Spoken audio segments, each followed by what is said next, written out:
Hello everyone, myself Siddharth Sherpa, back again with your SST classes. So class 8, we were discussing about the rural life and society. यानी कि हम लोग ने ये book जो अभी हम लोग पढ़ रहे हैं हिस्ट्री में, तो हम लोग चैप्टर 4 में पहुंच गए, जिसमें आप लोग देख सकते हैं कि ब्रिटिश गवर्नमेंट ने या ब्रिटिश ईस्ट इंडिया कंपनी ने किस तरीके से हमारे इंडियन टेरिटरी को एक्सपैंड किया, वहाँ पर एडमिनिस्ट्रेशन यानी कि वो लोग का पॉलिसीज सारे चीज अपनाए थे या इम्प्लीमेंट किए थे. सो आज का जो चैप्टर हम लोग पढ़ रहे हैं, उसमें हम लोग ने देखे कि ब्रिटिश ने जिस प्रकार का पॉलिसीज इम्प्लीमेंट किए थे, चाहे वो एग्जामिनेशन के लिए हो, चाहे सिविल के लिए हो, बहुत सारी चीजों में वो लोग अप्लाई किए थे, तो वो हम लोग ने प्रीवियस क्लासेस में पढ़ चुके हैं. तो इस वीडियो या इस चैप्टर में हम लोग ये पढ़ रहे थे कि जो इम्प्लीमेंटेशन ऑफ न्यू पॉलिसीज जो थे वो हम लोग किसके आधार पे देख रहे हैं, रूरल यानी कि विलेज एरिया में ब्रिटिशर्स ने क्या किया है, विलेज एरिया में भी कुछ नए पॉलिसीज का इम्प्लीमेंटेशन किया है. जैसे कि वो लोग ने बहुत सारे नए लैंड रेवेन्यूज या लैंड पॉलिसीज वो लोग ने इंडियन पीजेंट्स या इंडियन विलेजेस में क्या किया है, जारी किया है.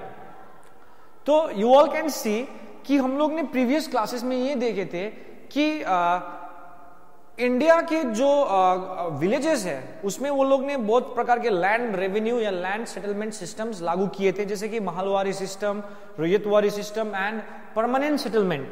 सो these were done by the different governor generals of those period.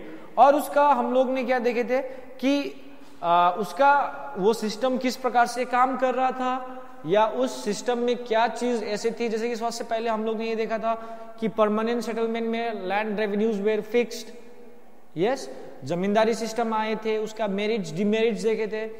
Ryotwari system में स्मॉल लैंड होल्डर्स को ब्रिटिशर्स ने एक रोल दिया था, जैसे कि they had to collect the taxes. और उसके बाद जो हम लोग ने नेक्स्ट देखे थे महलवारी, जो कि ब्रिटिश के एंगल से काफी अच्छा था, उसमें ब्रिटिशर्स को लॉस नहीं मिले.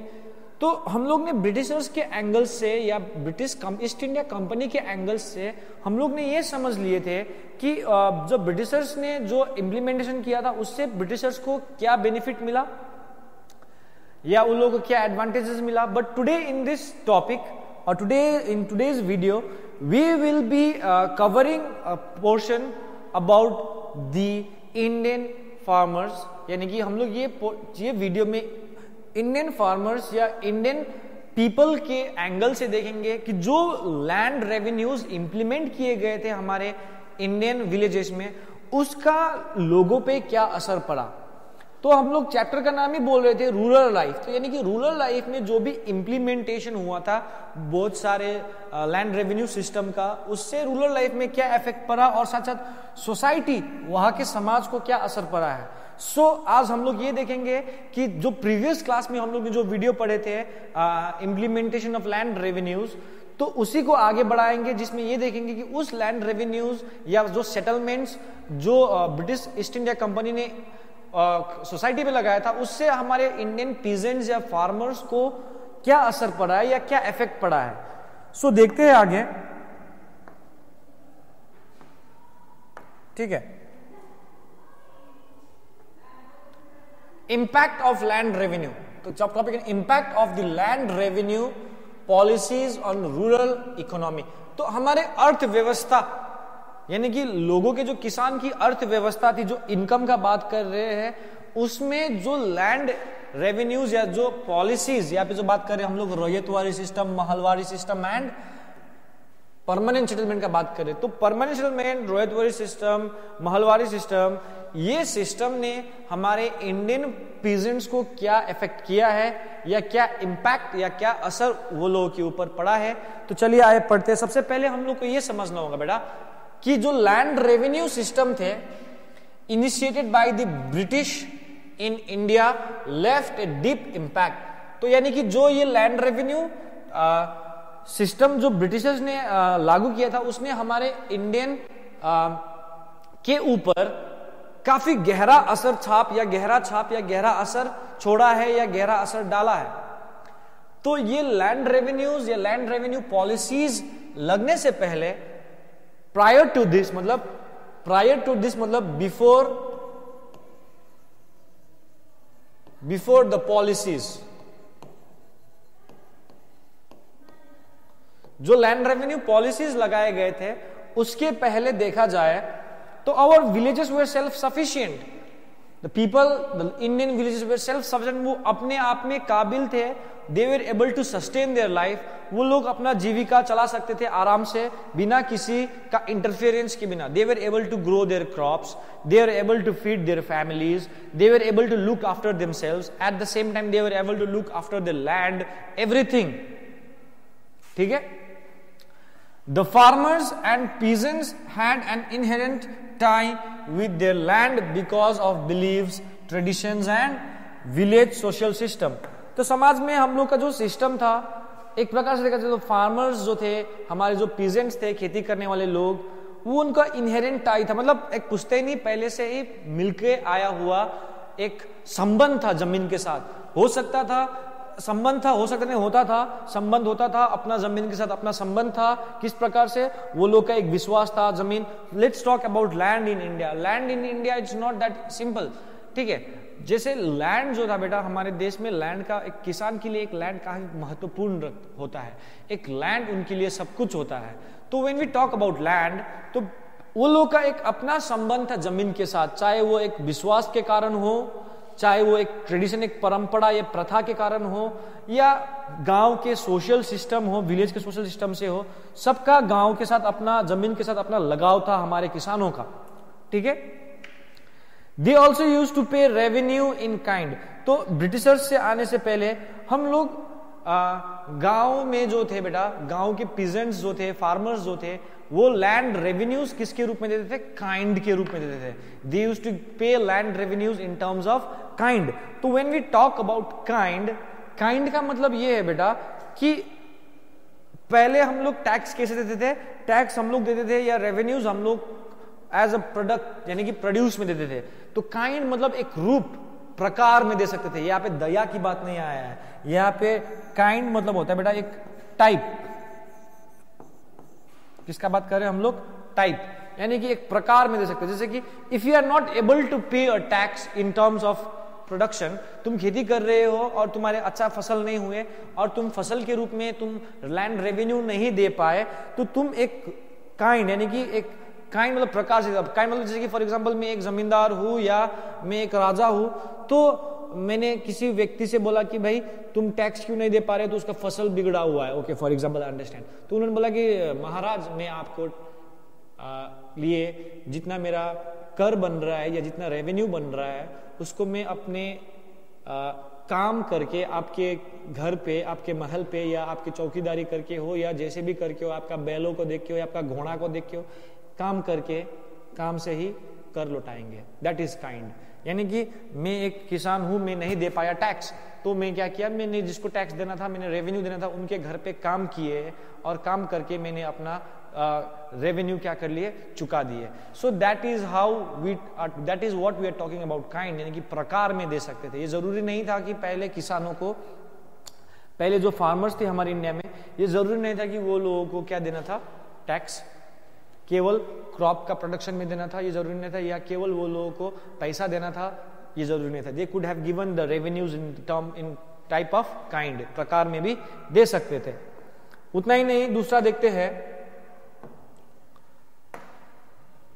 The farmers and peasants were never denied the land ownership and land revenue were in the form of crop production. So that means, इसका मतलब ये हुआ बेटा, कभी भी किसानों को उनके जमीन के ऊपर जो अधिकार था उस अधिकार को पहले कभी नहीं छीना गया। फॉर एग्जाम्पल कोई भी राजा आए थे, वो लोग ने टैक्स लिया है, लेकिन जो जमीन का ऊपर अधिकार जो लगता था वो किसान का लगता था। उस किसान का जो जमीन पे अधिकार है वो कभी नहीं छीना गया था पहले टाइम्स में, ठीक है। तो ओनरशिप का बात आ रहा है, अधिकार, लैंड के ऊपर किसानों का अधिकार को कभी नकारा नहीं है। और land revenue were in the form of crop production, यानी कि for example you have to give 1/4 of produce, for example, यानी कि तुम जितना प्रोड्यूस कर रहे हो उसमें से एक चौथाई भाग तुमको देना है as a tax, 1/4 produce as revenue.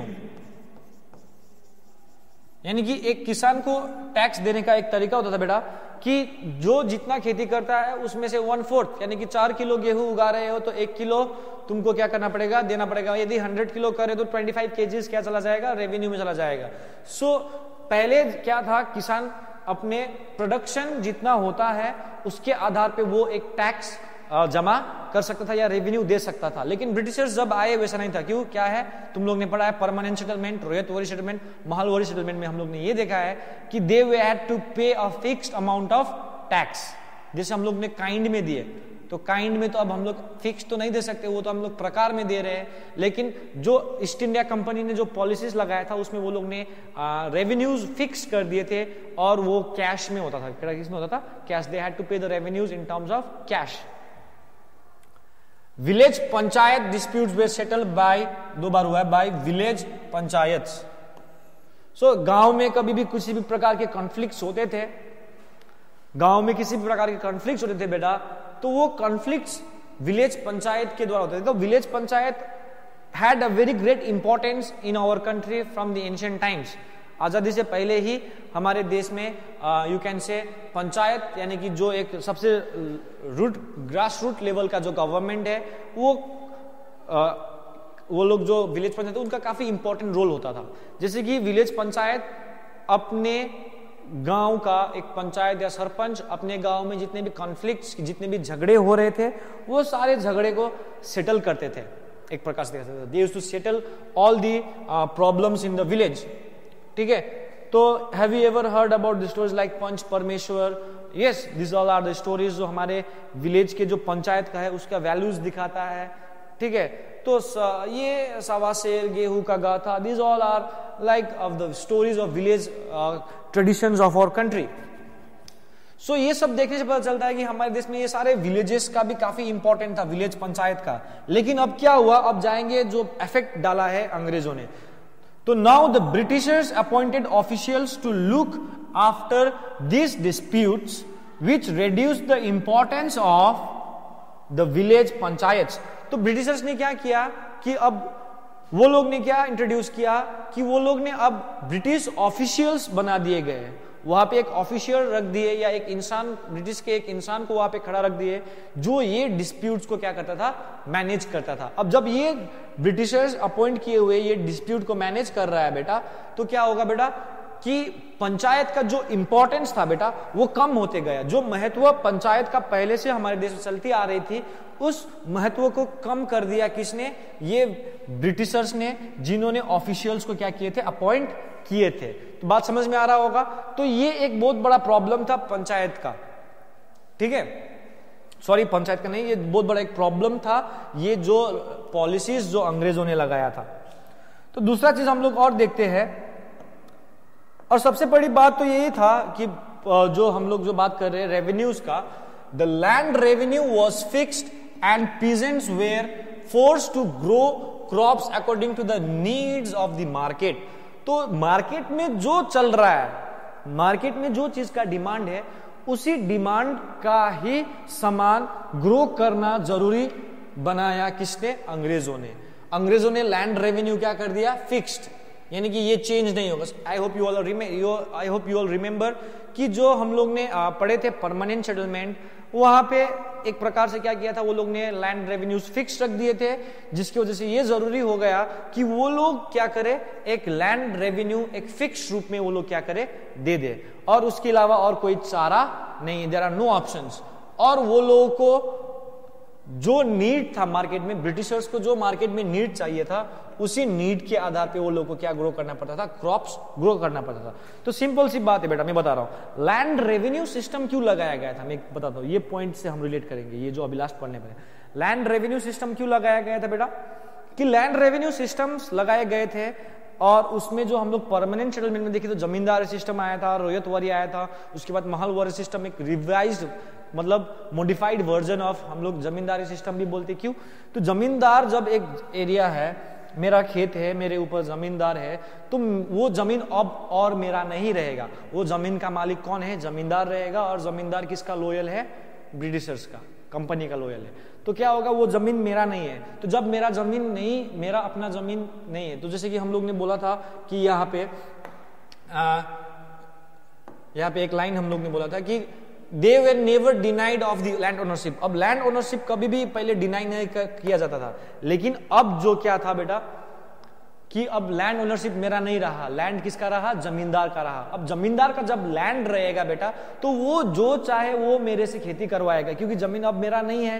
क्योंकि जब जमीन मेरा रहता तब ना मैं अपने मर्जी से खेती करूंगा, तो जब मैं अपना मर्जी से खेती नहीं कर पा रहा हूं, ब्रिटिशर्स जो बोल रहा है मैं वो खेती कर रहा हूं, तो ठीक है, तो यही चीज यहाँ पे बोला गया है। तो according to the needs of the market, अब जमीन मेरा नहीं है, जमीन पे अधिकार किसका है, ब्रिटिशर्स का है। तो ब्रिटिशर्स क्या करेंगे बेटा, जो मन में आएगा, जो वो लोगों को सही लगेगा, वही हमसे ग्रो करवाएगा। कहने का मतलब ये है, the British turn the land into commodity which could be sold or mortgaged so that the farmers could be denied the right to own the land। तो मैंने अभी जो बोला, जो ओनरशिप हटाने के लिए ही ब्रिटिश ने लैंड को क्या बना दिया, एक वस्तु के रूप में बना दिया। एक बार कहा जाए तो एक नीलामी होता था बेटा जमींदारी राइट्स पे।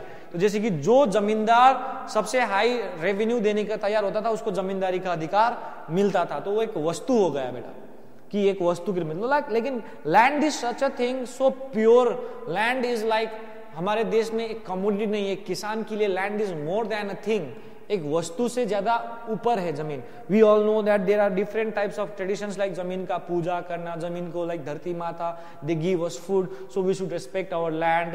तो लैंड को काफी महत्वपूर्ण नजर से देखा जाता है हमारे इंडियन कल्चर में या हमारे इंडियन सोसाइटी में। तो उस जो महत्वपूर्ण इंडियन कल्चर, इंडियन सोसाइटी था, उसको क्या कर दिया है, ये लोग ने तोड़ दिया है। They destroyed everything. सो अब यहाँ पे बात आता है कि मॉर्गेज, मॉर्गेज मतलब गिरवी रखना। तो वो लोग ने जमींदारी राइट्स क्लोज कर दिए, जमीन छोड़ दी। क्योंकि अब ये सब क्यों कर रहे थे बेटा, क्योंकि जो लैंड का ओनरशिप मिल रहा था पहले किसानों को, वो दोबारा से किसानों को ना मिले। अब किसानों को क्यों ना मिले, क्योंकि किसानों को जब किसान के लैंड के ऊपर अधिकार नहीं रहेगा बेटा, तो वो क्या होगा कि ब्रिटिशर्स जो कंपनी वाले हैं, जब किसान का लैंड पे अधिकार नहीं रहेगा, तो वो लैंड पे अधिकार ब्रिटिशर्स का रहेगा। तो ब्रिटिशर्स जो चाहे मन में आए वही क्या करेगा, खेती कराएगा। जब जो चाहे वही मन में आएगा वो खेती कराएगा, तो बेटा तो ऑब्वियसली प्रॉब्लम अराइज होंगे। ठीक है, अब मॉर्गेज, गिरवी, अब गिरवी कैसे रखा जाता था। फॉर एग्जांपल ब्रिटिशर्स ने यहां पे देखा है कि फिक्स्ड क्या कर दिया है, लैंड रेवेन्यूज और फिक्स्ड। तो अगर लैंड रेवेन्यूज फिक्स्ड है, अगर मैं एक किसान हूं तो मेरे पास जमीन है, लेकिन मैं लैंड रेवेन्यू, ये फिक्स्ड रेवेन्यू में नहीं चुका पा रहा हूं, तो मैं जब लैंड रेवेन्यू नहीं फुलफिल कर पा रहा हूं या नहीं पे कर पा रहा हूं, तो मैं हो सकता हूं कि मालिक, क्या होता है, मालिक प्लीज मैं इस बार नहीं पे कर पाया, मेरा जमीन गिरवी रख लीजिए, और जब तक मैं आपका लैंड रेवेन्यू नहीं चुकाऊंगा तो मेरा जमीन का कागजात आप रख लीजिए, तो जब रेवेन्यू कंप्लीट करूंगा तब जाके आप मुझे क्या कीजिएगा, जमीन वापस कीजिएगा। ठीक है, एग्जाम्पल ले लो। तो अगर मैं वो जमीन का रेवेन्यू कभी चुका ही नहीं पाया, तो वो लैंड किसका हो जाएगा, ब्रिटिश का हो जाएगा। जब लैंड ब्रिटिश का हो जाएगा, तो फिर ब्रिटिश उस लैंड पे अपना मनमानी करेगा। ठीक है, ब्रिटिश अपना मनमानी करेगा। सो यही सब कारण थे, लैंड रेवेन्यू, यही सब बहुत सारे प्रॉब्लम्स थे हमारे किसान। सबसे बड़ी बात तो लैंड पे अब क्या होने लगे, ब्रिटिश का अधिकार लगने लगे। जमींदार का अधिकार होगा भी तो वो जमींदार किसका है, ब्रिटिश गवर्नमेंट का है। ठीक है, so now we will move towards the next topic, जो है growth of cash crops. Now cash crops, पहले समझते हैं कैश क्रॉप्स क्या है। तो cash is like a money, don't get confused. Okay, एक बार बोल रहे money. Cash crops are, you can say it's are like commercial crops. क्या है, commercial crops. Now commercial crops मतलब, commercial crops are those crops, they are grown for the purpose of earning profit or for the purpose of selling it in the market. They are different from food crops. Food crops सबसे पहले किस लिए grow किया जाता है, food crops are grown to feed the population. Food crops जो होते हैं लोगों का क्या करने के लिए किया जाता है, पॉपुलेशन का पेट भरने के लिए किया जाता है। फूड क्रॉप्स में ज्यादा पैसा नहीं है, लेकिन कैश क्रॉप्स में you earn lots of money, क्योंकि ये इसका केवल और केवल उपयोग कहाँ पे होता है, मार्केट में होता है, सेलिंग के लिए। फूड क्रॉप्स क्या होता है कि फॉर एग्जांपल मैं एक फार्मर हूँ, मैं फूड क्रॉप्स ग्रो कर रहा हूँ, धान चावल गेहूं जो भी हो, मैं उसमें से सेल भी करूंगा तो मैक्सिमम चीजें मैं अपने लिए रहूंगा, सबसे पहले मैं अपना पेट भरूंगा, उसके बाद में बचेगा तो बेचूंगा। लेकिन कैश क्रॉप्स क्या होता है, फुल्ली मार्केट के लिए ग्रो करता है। अब तुम लोग देखोगे यहाँ पे, मैं फिर कहानी को लिंकअप करते हैं, तो वो लोग ने लैंड रेवेन्यूज हाई किए, लैंड रेवेन्यूज हाई करने के बाद फिक्स लैंड रेवेन्यूज, ऊपर से जमीन का जो ओनरशिप था किसानों से छीन लिए। क्यों? क्योंकि वो लोग क्या ग्रो कर सकते हैं, कैश क्रॉप ग्रो कर सकते हैं। ब्रिटिश ने क्या, ये लैंड रेवेन्यूज वे just introduce to exploit our Indian farmers. तो हम लोग कोलोनियलिज्म का मतलब जानते हैं कि colonialism is a policy in which the resources of a countries are exploited by the powerful nation. तो हमारे रिसोर्सेज को अब ये लोग एक्सप्लॉइट करना शुरू कर दिया। अब कैसे एक्सप्लॉइट कर रहा है देखोगे, हम लोग देखेंगे। सबसे पहले as a result of the industrial revolution, late 18th century और 19th century के on the eve of 19th century और late 18th century में इंडस्ट्रियल रेवोल्यूशन आ गया था ब्रिटेन में, ठीक है। जब ब्रिटेन में इंडस्ट्रियल रेवोल्यूशन आ गया इन इंग्लैंड, ठीक है, a lot of raw material was required to fulfill the demands of the industry। तो एक फैक्ट्री काम कर रहा है बेटा, एक फैक्ट्री है, फॉर एग्जांपल एक फैक्ट्री को काम करने के लिए या फैक्ट्री को चलने के लिए यू रिक्वायर रॉ मटेरियल्स। तो विदाउट रॉ मटेरियल्स तुम एक फैक्ट्री में कैसे खेती कर पाओगे, खेती नहीं सॉरी, फैक्ट्री में प्रोडक्शन कैसे कर पाओगे। विदाउट द प्रोडक्शन करने के लिए तुमको रॉ मटेरियल चाहिए। हवा में तो कपड़े नहीं बनेंगे, कॉटन चाहिए रॉ मटेरियल में, हवा में तो सब कुछ नहीं बनेगा। इंडस्ट्रीज गाड़ी बन रहा है तो तुम you need raw materials like iron, coal चाहिए, देयर आर वेरियस थिंग्स, ठीक है। तो ब्रिटेन में क्या आया, इंग्लैंड में क्या आया, एक इंडस्ट्रियल रेवोल्यूशन आया। अब इंडस्ट्रियल रेवोल्यूशन आया तो दैट मीन्स इंडस्ट्रियल रेवोल्यूशन में क्या चाहिए तुमको, इंडस्ट्रीज बन गया, तो a lot of raw materials was required. तो रॉ मटेरियल्स उन लोगों को चाहिए, रॉ मटेरियल्स चाहिए ताकि वो लोग प्रोडक्शन जितना हो सके वो लोग कर पाए, ठीक है। और सबसे बड़ी बात, तो इंडस्ट्री जब बन जाएंगे तो वो लोग डिमांड करेंगे कि we need raw materials.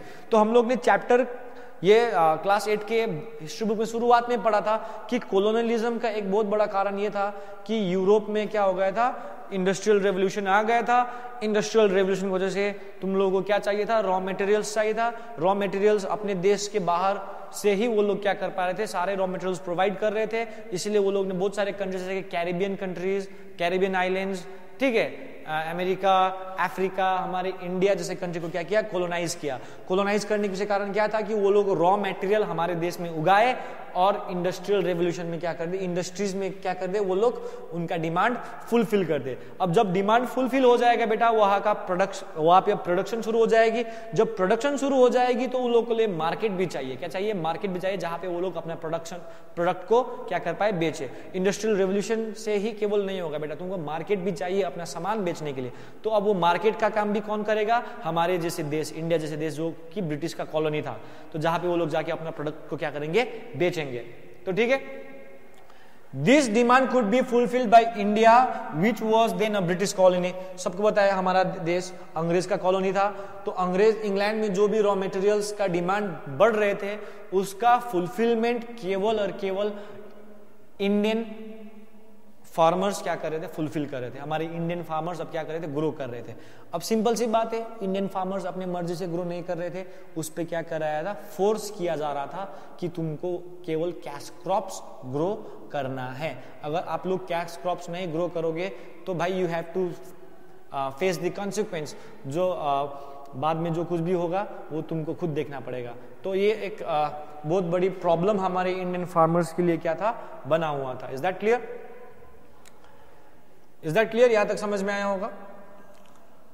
So the British forced the Indian farmers to cultivate cotton, jute, oil seeds, coffee, tea, most, ये याद रखना, इंडिगो, इंडिगो याद रखना, ये चीज काफी इंपॉर्टेंट रहेगा, ये चैप्टर में फर्दर हम लोग पढ़ेंगे। तो इंडिगो एक काफी एक इंपॉर्टेंट क्या है, कैश क्रॉप था, जिसकी वजह से बहुत सारी चीजें, दुर्घटनाएं घटती हमारे देश में, ठीक है। तो ये cotton, jute, oil seeds, coffee, T, Indigo, ये सारे चीज का डिमांड यूरोप में बहुत ज्यादा था। तो यूरोप में इंडिगो के लिए एक्यूरेट क्लाइमेट नहीं मिल रहा था, टी के लिए, कॉफी के लिए। Coffees are grown in tropical regions like Brazil, South American countries, African countries like cocoa and all.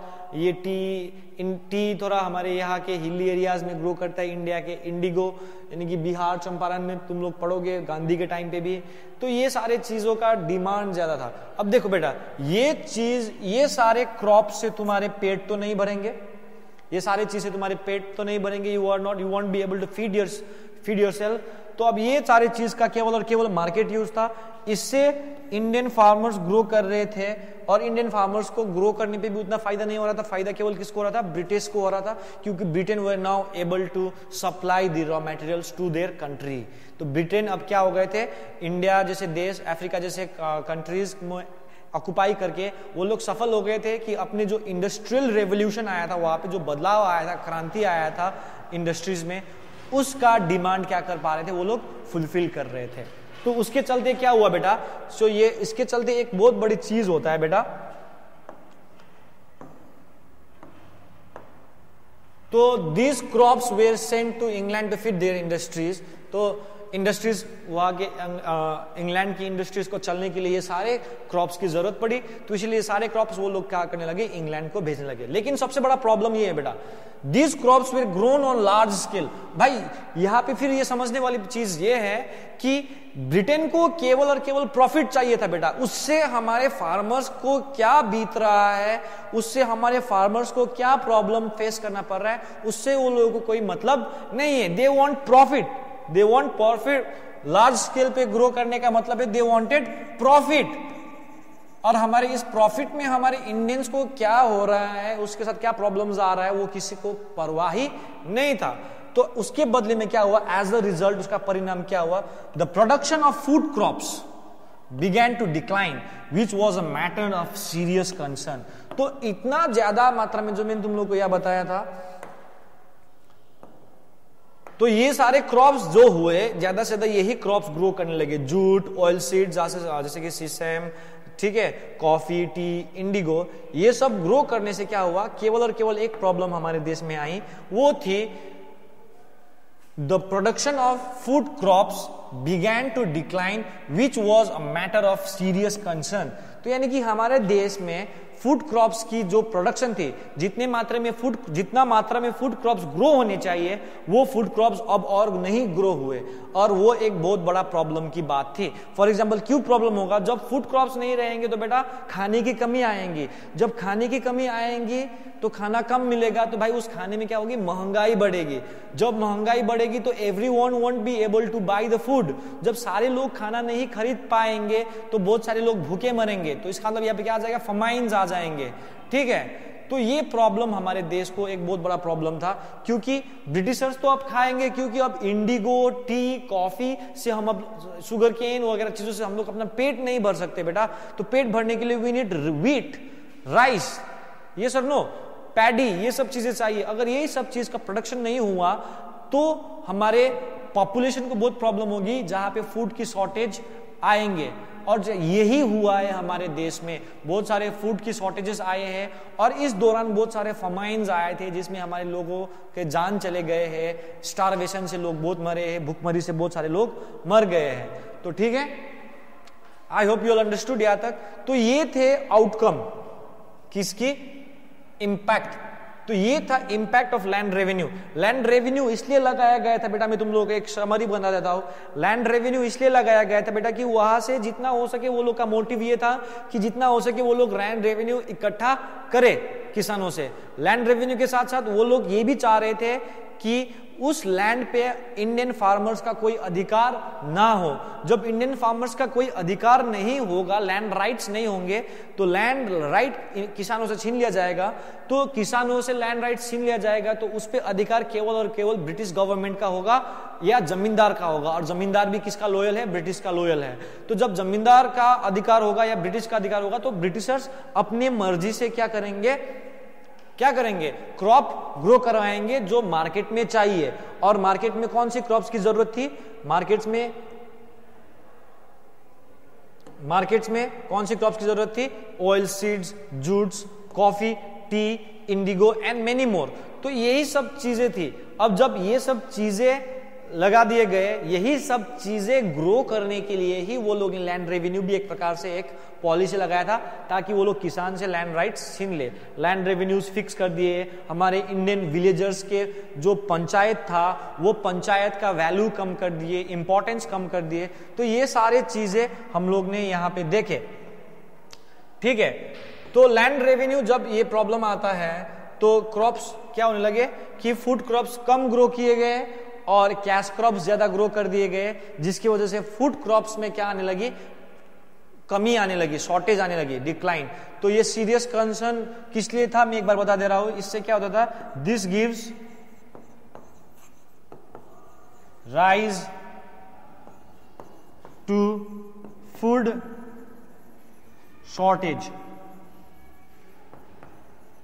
खाने की कमी होता है इससे। तो जब खाने की कमी हो जाएंगे तो बहुत सारे प्रॉब्लम्स क्रिएट होंगे।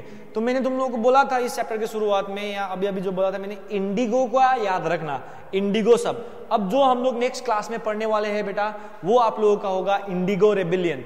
तो इंडिगो खेती करने वाले लोगों ने ब्रिटिश गवर्नमेंट के साथ क्या किया, या कंपनी के अगेंस्ट में रेवोल्ट किया है, वो हम लोग नेक्स्ट वीडियो में देखेंगे। Till then I hope you all understood कि आज का टॉपिक क्या था, ठीक है। I hope you understood. I will be happy and I will be very happy if you all understood the topic which I taught today. So till then, when we start the Indigo Revolution, उस समय तक all of you please stay safe and please stay healthy. Thank you.